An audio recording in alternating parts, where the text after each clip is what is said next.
ಪ್ರೀತು ಪ್ರೀತು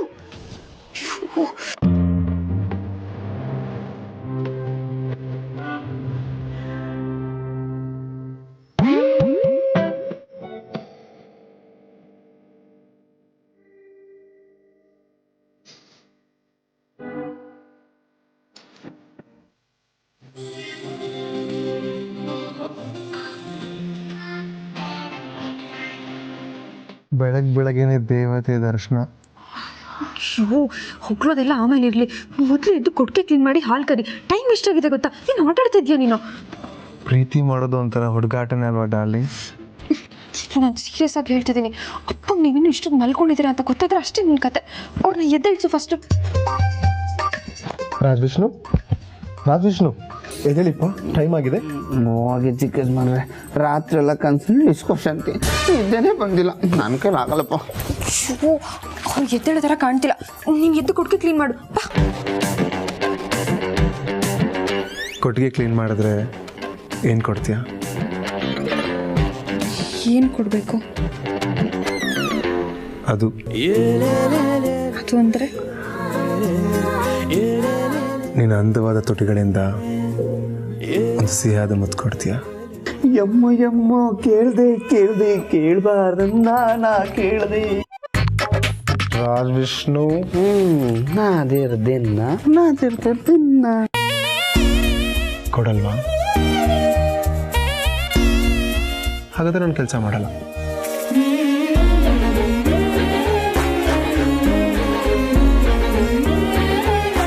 ಸರಿ, ಕೊಡ್ತೀನಿ. ಹಾಗಾದ್ರೆ ನಾನು ಕೆಲಸ ಮಾಡ್ತೀನಿ.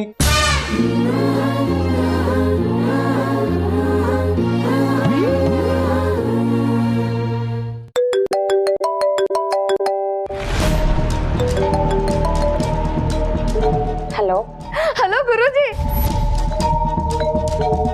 ಮೆತ್ತಗೆ ಮಾತಾಡಿ.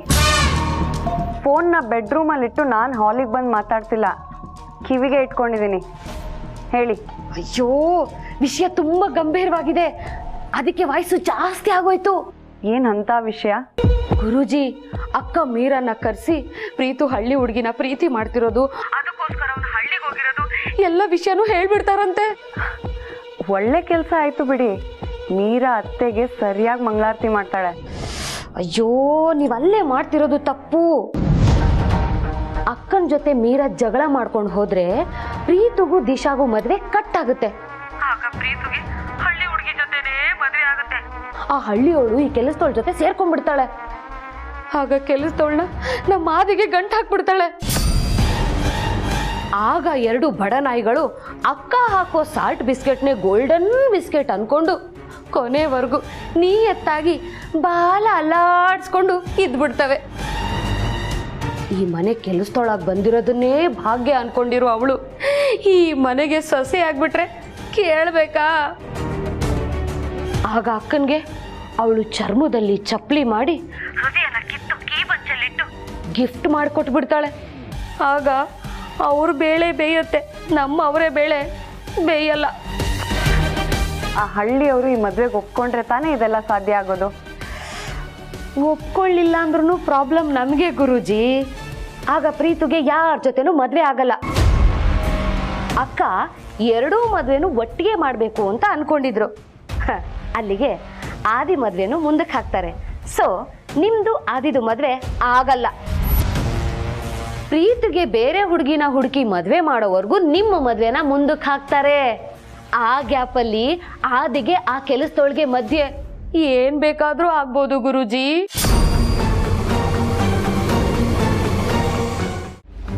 ಏನ್ರಿ ಸಿಂಗಣ್ಣ ಅಣ್ಣ, ನಮ್ಮೂರು ರೈತರಿಗೆಲ್ಲ ದವಸ ಧಾನ್ಯಗಳೆಲ್ಲ ತಲುಪಿದ್ವೇನಪ್ಪ? ಹಾಂ ತಲುಪ್ತಣ್ಣ. ಸಾಕಾಯ್ತು ಎಲ್ರಿಗೂ? 6 ತಿಂಗಳಿಗೆ ಆಗೋಷ್ಟು ಕೊಟ್ಟಿದ್ದೀವಣ್ಣ. ಯಾರನ್ನಾರು ಮರ್ತಿದ್ರೆ ಇನ್ಯಾರಿಗಾರು ಬೇಕು ಅಂತ ಅನಿಸಿದ್ರೆ ನಮ್ಮ ಹತ್ರ ಬಂದು ಕೇಳಿದ್ರೆ ಇಲ್ಲ ಅನ್ಬೇಡ. ಆಯ್ತಣ್ಣ. ಅರ್ಥ ಆಯ್ತಾ? ಆ ನರಸಾಪುರದಲ್ಲಿ ಅದೇ ಆ ಮಗು ಹೇಳ್ತಲ್ಲ, ಯಾರದು ರೈತರು? ಅದೇ ಅಣ್ಣ, ಸಾವಯವ ಕೃಷಿ. ಹಾಂ, ನಿನ್ನೆ ಅವ್ರನ್ನ ಬರೋಕ್ಕೆ ಹೇಳಿದ್ನಲ್ಲ, ಯಾಕೆ ಬಂದಿಲ್ಲ ಅವರು? ಬರೋಕ್ಕೆ ಹೇಳಿದ್ದೀನಿ, ಬರ್ತಾ ಇದ್ದಾರೆ. ನಾಳೆ ಕೆಲಸನ ಇವತ್ತು ಮಾಡಬೇಕು, ಇವತ್ತಿನ ಕೆಲಸನ ಈಗಲೇ ಮಾಡಬೇಕು. ಆಗಲೇ ಮನುಷ್ಯ ಉದ್ಧಾರ ಆಗೋದು. ನಿನ್ನೆ ಕೆಲಸ ಮಾಡಬೇಕಾಗಿತ್ತಲ್ಲ, ಫಸ್ಟ್ ಕರೆಸೋ, ಅದನ್ನ ಮುಗಿಸ್ಬೇಡ. ಸರಿ ಅಣ್ಣ, ಆಯಿತು. ಹಾಂ, ಬುದ್ಧಿ ಶುಂಠಿ ಹಾಕಿ ಮಜ್ಜಿಗೆ ಮಾಡಿದ್ದೀನಿ. ತಾತ ಮಜ್ಜಿಗೆ. ಏನಮ್ಮ ಕಾಫಿ ಹೊತ್ತಲ್ಲಿ ಮಜ್ಜಿಗೆ ಕೊಡ್ತಾ ಇದೀಯಾ? ಮನಸ್ಸು ತಂಪಾಗಿರ್ಲಿ ಅಂತ ಮಾಡ್ಕೊಂಡು ತಂದಿದ್ದೀನಿ ತಾತ. ಓ ಹಾಗೆ ಕೊಡು, ಕುಡಿತೀನಿ.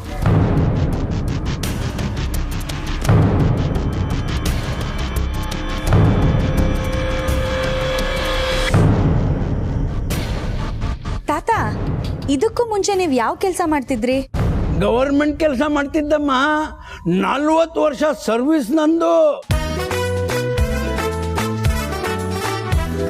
5 ದಿವಸನೂ ರಜೆ ತಗೊಳ್ಳಿಲ್ಲ. ಅವಾರ್ಡ್ ಬೇರೆ ಕೊಟ್ರು ಮಾ.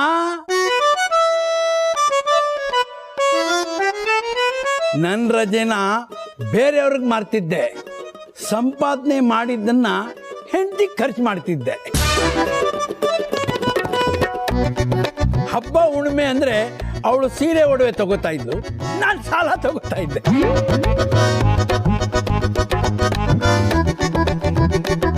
ನೀರು ತೆಗೆದ್ರೆ 20 ಸೀರೆ ಕಾಲ್ಗೆ ಬೀಳೋದು. ಆದ್ರೆ ಅವಳು ಮಾತ್ರ ಒಂದಿನಾನು ಕಾಲ್ಗೆ ಬಿದ್ದಿಲ್ಲ. ಆದ್ರೆ ಸುಳ್ಳು ಹೇಳಬಾರ್ದು, ಲಕ್ಷಣವಾಗಿದ್ಲು. ಇವನು ಇವನ್ ತಾಯಿ ತರಾನೆ. ಇದಕ್ಕೂ ಪೂರೈಸ್ಬೇಕಾ? ಹೌದು, ಇದಕ್ಕೆ ಮುಂಚೆ ನೀವು ಎಲ್ಲಿ ಕೆಲಸ ಮಾಡ್ತಾ ಇದ್ರಿ? ನಿಮ್ಗೆ ಗೊತ್ತಲ್ವಾ ತಾತ, ಮನುಷ್ಯತ್ವ ಇಲ್ದಿರೋ ಒಬ್ಬ ಶ್ರೀಮಂತನ ಮನೇಲಿ ಕೆಲಸ ಮಾಡ್ತಿದ್ವಿ. ಅಯ್ಯೋ, ಅದನ್ನಲ್ಲಮ್ಮ ನಾನು ಕೇಳಿದ್ದು. ಅದಕ್ಕಿಂತ ಮುಂಚೆ ನೀವು ಎಲ್ಲಿ ಕೆಲಸ ಮಾಡ್ತಿದ್ರಿ ಅಂತ. ಅವರು ನಿಮ್ಮನ್ನ ಮನೆಯಿಂದ ಆಚೆ ಹಾಕಿದ್ದ? ಅಯ್ಯೋ ಇಲ್ಲ ತಾತ, ಎಲ್ಲ ಶ್ರೀಮಂತರು ಕೆಟ್ಟೋರಲ್ಲ.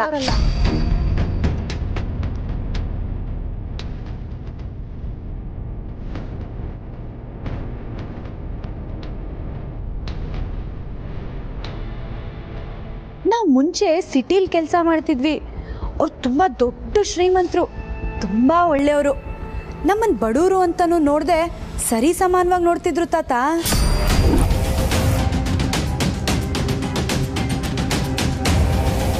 ನನ್ನನ್ನಂತೂ ಅವ್ರ ಮಗಳ ಥರ ನೋಡ್ಕೊಳ್ಳೋರು. ನನಗೆ ಏನೇ ಬೇಕು ಅಂದ್ರೂ ಅವರೇ ತಗೊಂಬಂದು ಕೊಡೋರು ತಾತ. ಪರವಾಗಿಲ್ವೇ? ಶ್ರೀಮಂತರಲ್ಲಿ ಕೂಡ ಇಷ್ಟು ಒಳ್ಳೆಯವರು ಇರ್ತಾರ? ಹೌದು ತಾತ, ಅವರು ದೇವ್ರ ಥರ. ಆ ದೇವ್ರ ಥರ ಇದ್ದಾರಲ್ಲ, ಅವ್ರ ಹೆಸರೇನಮ್ಮ?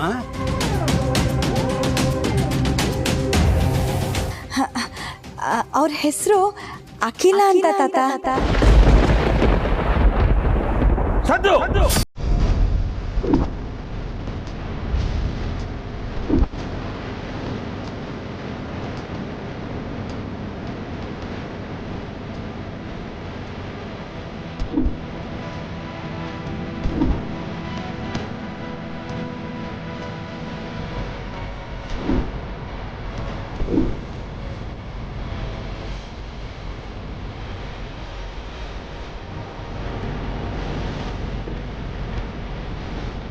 ಇಪ್ಪತ್ತೈದು ವರ್ಷ ಈ ಕಿವಿಗೆ ಬೀಳದೆ ಇದ್ದಂಥ ಹೆಸರು ಬೀಳಕೂಡ್ದು, ಹೇಳಕೂಡ್ದು, ಯಾರು ಆ ಹೆಸರನ್ನ ಹೇಳ್ಕೂಡ್ದು.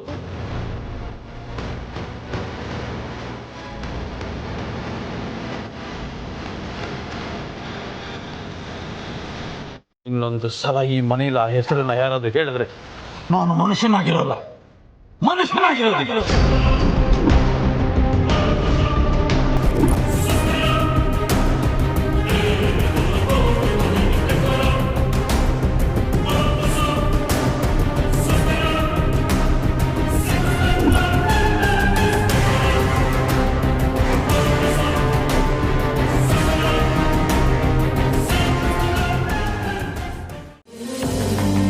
ಪ್ರೀತು, ಒಂದು ಗುರಿ ಮುಟ್ಟೋದಕ್ಕೆ ಅಂತ ಹೊರಟಾಗ ನೂರಾರು ಅಡ್ಡಿ ಆತಂಕಗಳು ಬಂದೇ ಬರುತ್ತೆ.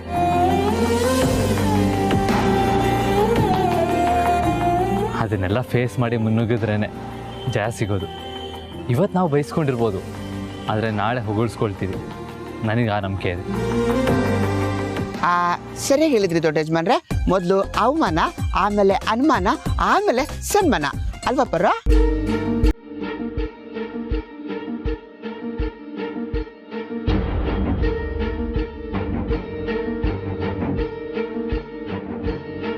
ಯಾಕೆ ಪಾರ್ವತಿ ಸೈಲೆಂಟ್ ಆಗಿದ್ಯಾ? ಜನನಿ ಅವ್ರ ತಂದೆ ಬೈದಿದ್ದಕ್ಕೆ ಬೇಜಾರಾಯ್ತಾ? ಇಲ್ಲ ಯಜಮಾನ್ರೆ, ನಾನು ಅದ್ರ ಬಗ್ಗೆ ಯೋಚನೆ ಮಾಡ್ತಾ ಇಲ್ಲ. ಅಮ್ಮನ ಹೆಸರು ಹೇಳಿದ ತಕ್ಷಣ ಕೋಪದಿಂದ ಕೂಗಾಡಿದ್ರಲ್ಲ, ಯಾಕೆ ಅಂತ ಯೋಚನೆ ಮಾಡ್ತಾ ಇದ್ದೀನಿ.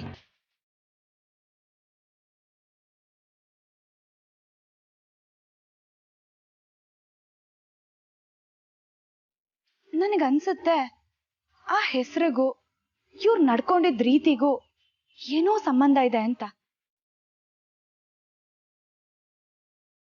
ಅಯ್ಯೋ ಪಾರು, ಅಖಿಲ ಅನ್ನೋ ಹೆಸರು ಅಮ್ಮವ್ರದ್ದು ಅಂತ ಯಾಕೆ ಅನ್ಕೊಂತೀಯ? ಅಖಿಲ ಅನ್ನೋ ಹೆಸರು ಬೇರೆಯವ್ರದ್ದು ಇರುತ್ತಪ್ಪ.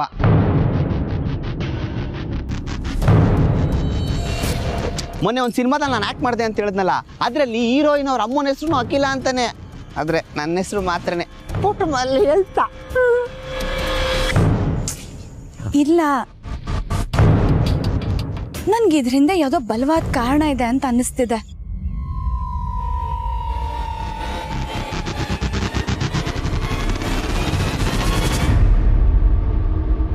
ಎಲ್ಲರೂ ಇಲ್ಲಿದ್ದೀರಾ? ಎಲ್ರೂ ಅಪ್ಪ ಕರೀತಿದ್ದಾರೆ.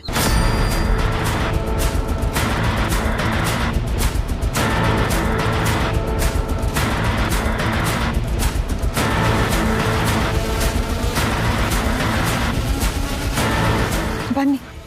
ಗುರುವೇ ಚನ್ನಬಸವ, ಏನ್ ಗಾಚಾರ ಕಾದತ್ತೋ ಏನೋ ಗೊತ್ತಿಲ್ಲ. ಅಪ್ಪ,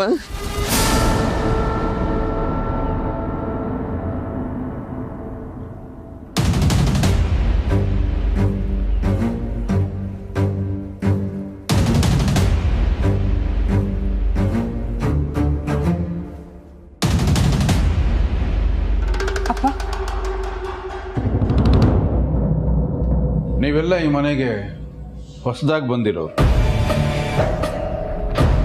ಈ ಮನೆಯಲ್ಲಿ ಕೆಲವು ಕಟ್ಟುಪಾಡುಗಳಿವೆ, ಅವುಗಳನ್ನೆಲ್ಲ ನೀವು ಅಚ್ಚುಕಟ್ಟಾಗಿ ಪಾಲಿಸಲೇಬೇಕು.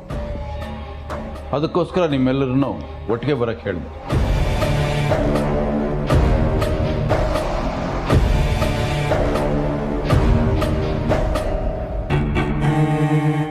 ನಾನು ಹೇಳೋ ಮಾತನ್ನ ನೀವೆಲ್ಲ ಗಮನ ಇಟ್ಟು ಕೇಳಿ.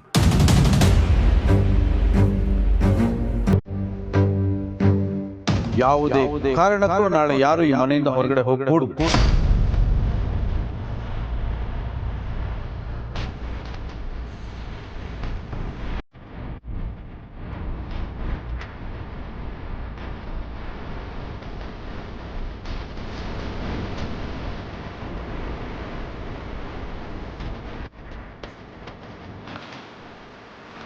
ಅನಾಹುತ ಯಾವುದು ನಡೀಬಾರ್ದು ಅಂತ ಹೇಳಿದ್ರೆ ನನ್ನ ಮಾತನ್ನು ಗಂಭೀರವಾಗಿ ತಗೊಳ್ಬೇಕು.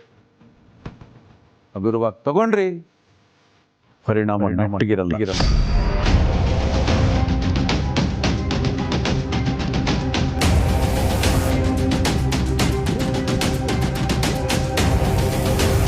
ಇದು ನನ್ನ ಆಜ್ಞೆ. ಅಲ್ವೋ, ಅವ್ರು ನಮ್ಮ ಮನೆಗೆ ಬಂದು ಇನ್ನೂ 4 ದಿನ ಕೂಡ ಆಗಲಿಲ್ಲ, ಈಗಲೇ ನೀನು ಅವ್ರ ತಲೆ ಮೇಲೆ ಈ ರೀತಿ ಕಟ್ಟುಪಾಡು ಹಾಕ್ತಾ ಇದೆಯಲ್ಲ, ಇದು ಸರಿನಾ?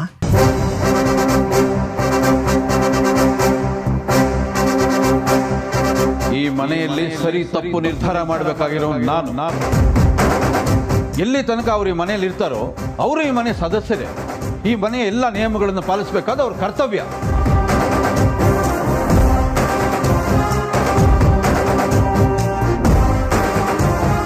ಜಾನಕಮ್ಮ, ಜನನಿ, ಅಪ್ಪ, ನಾಳೆ ಇಡೀ ದಿನ ಈ ಮನೆಯಿಂದ ಒಬ್ಬರು ಕೂಡ ಹೊಸಲು ದಾಟಿ ಹೊರಗಡೆ ಹೋಗಿ ಕೂಡ್ದು. ಅದನ್ನ ನೋಡ್ಕೊಳ್ಳೋ ಜವಾಬ್ದಾರಿ ನಿಮ್ಮಿಬ್ಬರದು. ಅರ್ಥ ಆಯ್ತಾ? ಸರಿ ಮಾವ. ಏನಮ್ಮ? ಸರಿ. ನಿಮ್ಗೂ ಅರ್ಥ ಆಗಿದೆ ಅಂತ ಅನ್ಕೊಂಡಿದ್ದೀನಿ. ಆಯ್ತು ಬುದ್ಧಿ. ಎಚ್ಚರ. ಯಾಕೆ ಸುಳ್ಳು ಹೇಳಿದೆ?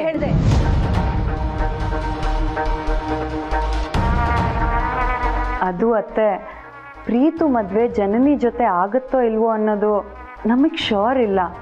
ಅದು ಅಲ್ಲದೆ ಅವ್ರ ತಂದೆ ಒಪ್ಕೊಳ್ಳಿಲ್ಲ ಅಂದರೆ ಅದು ಸಾಧ್ಯನೂ ಇಲ್ಲ. ಹೀಗಿರುವಾಗ ಮೀರಾ ಅವರಿಗೆ ನಾವು ವಿಷಯ ತಿಳಿಸಿದ್ರೆ ಸಂಬಂಧ ಮುರಿದೋಗತ್ತೆ. ಆಗ ಪ್ರೀತುಗೆ ಜನನೀನೂ ಇರಲ್ಲ, ಈ ಕಡೆ ದಿಶಾನೂ ಸಿಗಲ್ಲ. ಅರಸನ್ ಕೋಟೆ ಮನೆಗೆ ಸೊಸೆ ಸಿಗೋದು ದೊಡ್ಡ ವಿಷಯ ಅಲ್ಲ, ಆದರೆ ಬೈ ಚಾನ್ಸ್ ಮದುವೆ ನಿಂತೋದ್ರೆ ಸುಮ್ಮನೆ ವಿಷಯ ಆಚೆ ಹೋಗುತ್ತೆ, ಮೀಡಿಯಾದವ್ರಿಗೆ ಗೊತ್ತಾಗತ್ತೆ. ನೀವಿಷ್ಟು ವರ್ಷ ಈ ಮನೆತನದ ಮರ್ಯಾದೆ ಕಾಪಾಡ್ಕೊಂಡು ಬಂದಿರೋದು ಕಳ್ದೋಗತ್ತೆ. ಅದಾಗಬಾರ್ದು ಅಂತ ನಾನು ಹಾಗೆಲ್ಲ ಮಾತಾಡ್ದೆ ಅತ್ತೆ. ಸುಳ್ಳು ಹೇಳಿ ಬದುಕೋದಕ್ಕಿಂತ ಸತ್ಯ ಹೇಳಿ ಸಾಯೋ ವಂಶ ನಮ್ದು. ಸತ್ಯನೇ ಹೇಳಬೇಕು, ದಾನ ಧರ್ಮ ಮಾಡಬೇಕು, ಮೋಸ ಮಾಡಬಾರ್ದು ಅಂತ ಈ ಅರಸನ ಕೋಟೆಯ ಮನೆತನಕ್ಕೆ ಹಲವಾರು ಸಿದ್ಧಾಂತಗಳಿವೆ. ಆ ಸಿದ್ಧಾಂತಗಳನ್ನ ನಾನು ಯಾವ ಕಾರಣಕ್ಕೂ ಬಿಟ್ಟುಕೊಡೋದಿಲ್ಲ. ನಾವು ಮನುಷ್ಯರಿಗೋಸ್ಕರ ಬದುಕೋರಲ್ಲ, ಮನಸ್ಸಾಕ್ಷಿಗೋಸ್ಕರ ಬದುಕೋರು. ನಮ್ಮ ವಂಶಕ್ಕೆ ದುಡ್ಡಿಗಿಂತ, ಆಸ್ತಿಗಿಂತ, ಹೆಸರಿಗಿಂತ ಸತ್ಯನೇ ದೊಡ್ಡದು. ಸುಳ್ಳು ಹೇಳಿದ್ಮೇಲೆ ಕನ್ನಡಿಲಿ ನಿನ್ನ ಮುಖ ನೋಡ್ಕೊಂಡ್ರೆ ನಿನ್ನ ಬಗ್ಗೆ ನಿನಗೆ ಅಸಹ್ಯ ಹುಟ್ಟಲ್ಲ? ಬೇರೆಯವ್ರನ್ನ ಮೆಚ್ಚೋದಕ್ಕೋಸ್ಕರ ನಾವು ಬದುಕಬಾರ್ದು, ನಮಗೆ ನಾವೇ ಮೆಚ್ಚುಗೆ ಆಗೋ ಥರ ಬದುಕಬೇಕು. ಒಂದು ಮಾತು ನೆನ್ಪಿಟ್ಕೋ ಅನುಷ್ಕಾ, ಸೂರ್ಯ, ಚಂದ್ರ, ಸತ್ಯ ಈ ಮೂರನ್ನು ಬಚ್ಚಿಡಕ್ಕಾಗಲ್ಲ. ಅರಸನ ಕೋಟೆ ಅಖಿಲಾಂಡೇಶ್ವರಿ ಮನೆ ಒಳಗಡೆ ಕಾಲಿಡಬೇಕಾದ್ರೆ ಇರಬೇಕಾದ ಮೊದಲನೇ ಅರ್ಹತೆ ಸತ್ಯ ಹೇಳೋದು. ನನ್ನ ನಂಬಿಕೆನ ಕಳ್ಕೊತಾ ಇದೀಯ ಅನುಷ್ಕಾ ನೀನು.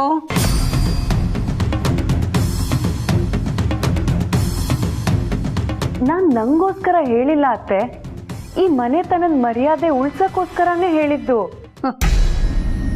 ನಿನ್ನಿಂದ ನಮ್ಮ ಮನೆತನದ ಮರ್ಯಾದೆ ಉಳಿಸ್ಕೊಳ್ಳೋ ಅವಶ್ಯಕತೆ ನನಗಿಲ್ಲ. ಅದು ಸುಳ್ಳು ಹೇಳಿ.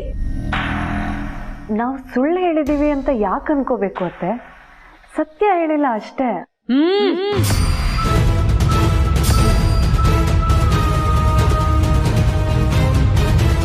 ನಿನ್ನ ಬುದ್ಧಿವಂತಿಕೆನ ನನ್ನೆದುರು ಪ್ರದರ್ಶನ ಮಾಡಬೇಡ.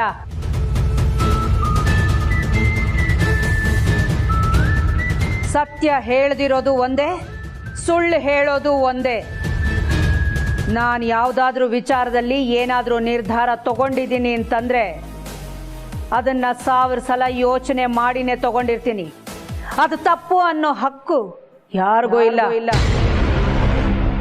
ಈ ಮನೆ ಸೊಸೆ ಆಗೋಳು ಅನ್ನೋ ಸಲಿಗೆಯಲ್ಲಿ ಏನೋ ಮಾತಾಡ್ಬಿಟ್ಟೆ ಅಷ್ಟೇ ಅತ್ತೆ. ಅನುಷ್ಕಾ, ನಾನು ನಿನಗೆ ಸಲಿಗೆ ಕೊಟ್ಟಿದ್ದೀನಿ, ಆದರೆ ಅದಕ್ಕೆ ಕಡಿವಾಣನೂ ಹಾಕಿದ್ದೀನಿ. ನೀನೇನು ಬೇಕಾದರೂ ಮಾತಾಡಬಹುದು, ಏನು ಬೇಕಾದರೂ ಮಾಡಬಹುದು ಅಂತ ಅಂದ್ಕೊಂಡಿದ್ರೆ ನಿನ್ನನ್ನು ಎಲ್ಲಿ ಇಡಬೇಕಾಗುತ್ತೋ ಅಲ್ಲೇ ಇಡಬೇಕಾಗತ್ತೆ.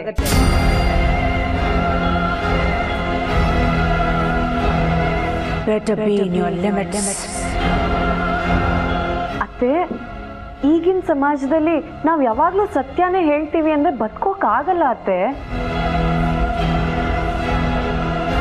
ಯಾರಿಗೂ ನೋವುಂಟು ಮಾಡದೇ ಇರೋದು, ಯಾರಿಗೂ ತೊಂದರೆ ಕೊಡದೇ ಇರೋ ಸುಳ್ಳನ್ನ ಹೇಳಿದ್ರೆ ತಪ್ಪೇನಿಲ್ಲ ಅಲ್ವಾ ಅತ್ತೆ?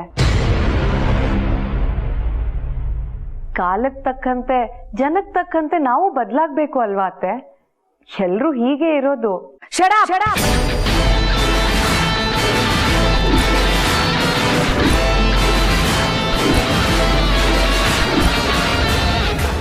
ಎಲ್ರ ಥರನೇ ನಾನು ಇರೋದಾದ್ರೆ ನನಗೂ ಅವ್ರಿಗೂ ಏನು ವ್ಯತ್ಯಾಸ? ಅಖಿಲಾಂಡೇಶ್ವರಿಗೆ ಕೆಲವು ರೀತಿ ನೀತಿಗಳಿವೆ, ಅದರಂತೆ ಬದುಕಿದ್ದೀನಿ, ಅದರ ಹಾಗೆ ಬದುಕ್ತೀನಿ ಕೂಡ. ಅದರ ಬಗ್ಗೆ ನನಗೆ ಹೆಮ್ಮೆ ಇದೆ. ಎಷ್ಟೋ ತಲೆಮಾರುಗಳಿಂದ ಈ ಮನೆತನದ ಗೌರವವನ್ನ ಕಾಪಾಡ್ಕೊಂಡು ಬಂದಿದ್ದೀವಿ, ಅದನ್ನ ಹಾಳು ಮಾಡಕ್ಕೆ ಬಿಡಲ್ಲ ನಾನು.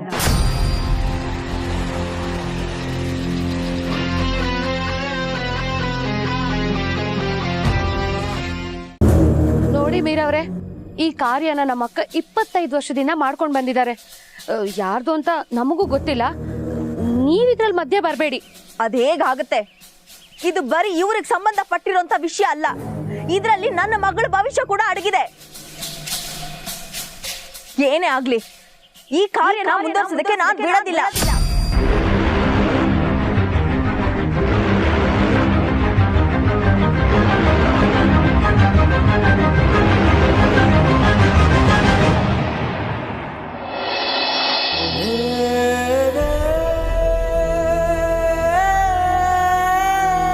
ನಿನಗೆ ತುಂಬ ಇಷ್ಟವಾದಂಥ ಹೂ.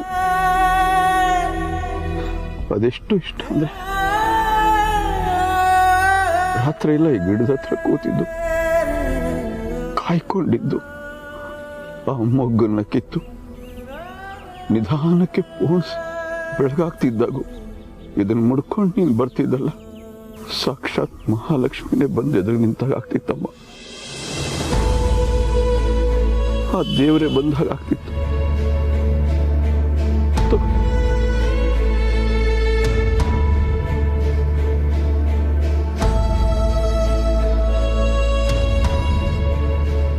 ನಿನಗಿಷ್ಟವಾದಂಥ ಒಂದೇ ಒಂದು ಸಿಹಿ ತಿಂಡಿ ಇದು.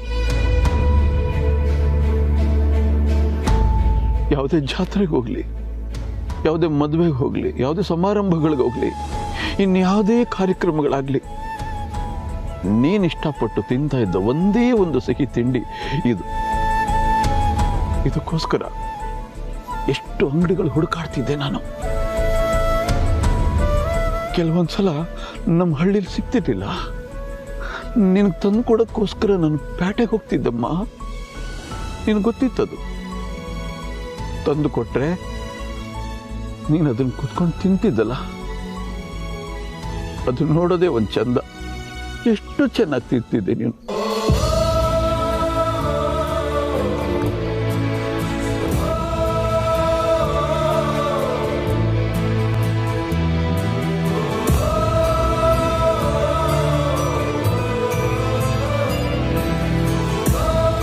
ನವರಾತ್ರಿ ಬಂತು ಅಂತ ಹೇಳಿದ್ರೆ ನಾನು ಮರೆತರು ಈ ಬೊಂಬೆಗಳು ಮರೆಯಲ್ಲ. ಎದ್ದು ಬಂದು ನನ್ನ ಹತ್ರ ಮಾತಾಡ್ತಾ ಇರುತ್ತೆ. ಯಾಕೆ ಹೇಳು? ನಿನ್ನ ಮನೇಲಿ ಬೊಂಬೆ ಕೂರಿಸ್ತಿದ್ದೆ. ಅವುಗಳಿಗೆಲ್ಲ ಒಂದೊಂದು ಹೆಸರಿಟ್ಬಿಟ್ಟು ಅವುಗಳ ಜೊತೆ ಆಟ ಆಡ್ತಿದ್ದೆ ನೀನು. ಇದು ರಾಜ, ಇದು ರಾಣಿ. ರಾಜ, ರಾಣಿ. ಈ ರಾಣಿಗೆ ಒಬ್ಬ ರಾಜನ ತಂದು ಜೊತೆ ಮಾಡಿ ನಾನು ಸಂತೋಷ ಪಡಬೇಕು ಅಂತ ಅದೆಷ್ಟು ಕನಸು ಕಾಣ್ತಾ ಇದ್ದೆ. ನನ್ನ ಕನಸಿಗೆ ತಣ್ಣೀರೇ ಬಿಟ್ಟೋಗ್ಬಿಟ್ಟೆ ನೀನು.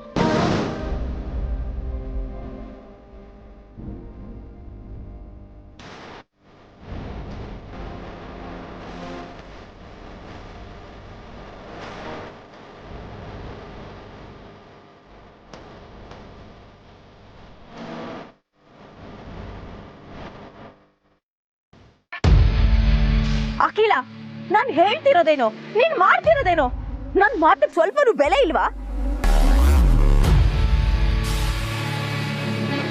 ನಾನಿಷ್ಟು ಮಾತಾಡಿದ್ರು ನೀನ್ ಮಾಡ್ತಿರೋದನ್ನೇ ಮಾಡ್ತಿದ್ಯಲ್ಲ ಅಖಿಲ.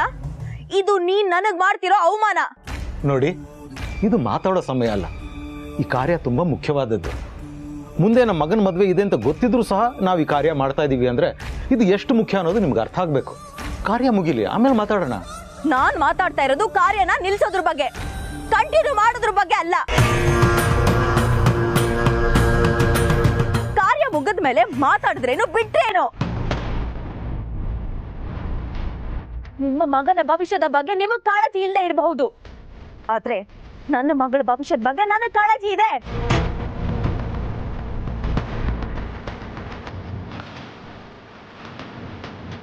ಮಕ್ಕಳ ಭವಿಷ್ಯಕ್ಕಿಂತ ದೊಡ್ಡದು ಬೇರೆ ಯಾವುದೂ ಇಲ್ಲ. ಬುದ್ಧಿ ಇಲ್ಲದೆ ನೀವ್ ಮಾಡ್ತಿರೋ ಕೆಲ್ಸನ ನಾನ್ ಸಹಿಸ್ಕೊಳ್ಳೋದಕ್ಕಾಗಲ್ಲ.